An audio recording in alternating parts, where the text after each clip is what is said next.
Welcome to the fourth and final part of our seminar on insourcing and outsourcing.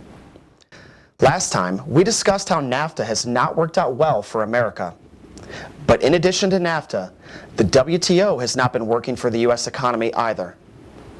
The WTO has come to represent the most efficient form of colonization the world has ever seen, reaping all the benefits with no downsides of occupation. The corporate agenda of the organization has destroyed the developing economies of the world, exploiting cheap resources and giving them little in return while causing unemployment in developed countries. We must reform this organization or withdraw from it.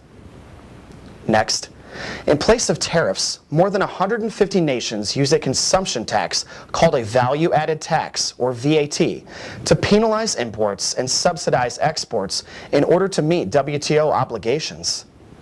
The only developed economy to have completely missed the bandwagon is the United States.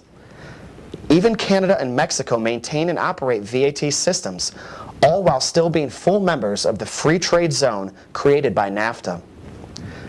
Canada charges U.S. producers an access fee for their economy.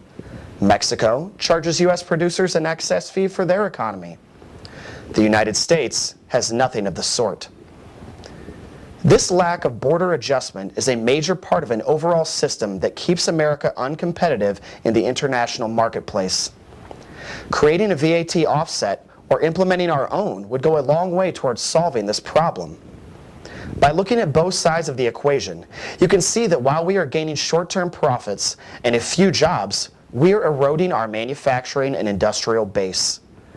Eventually, we'll be left with few American-owned factories and will be almost totally dependent of foreign countries for our jobs and living standards. We'll be a third-world country begging for the jobs that others will give us. This is an America that no one should have to experience.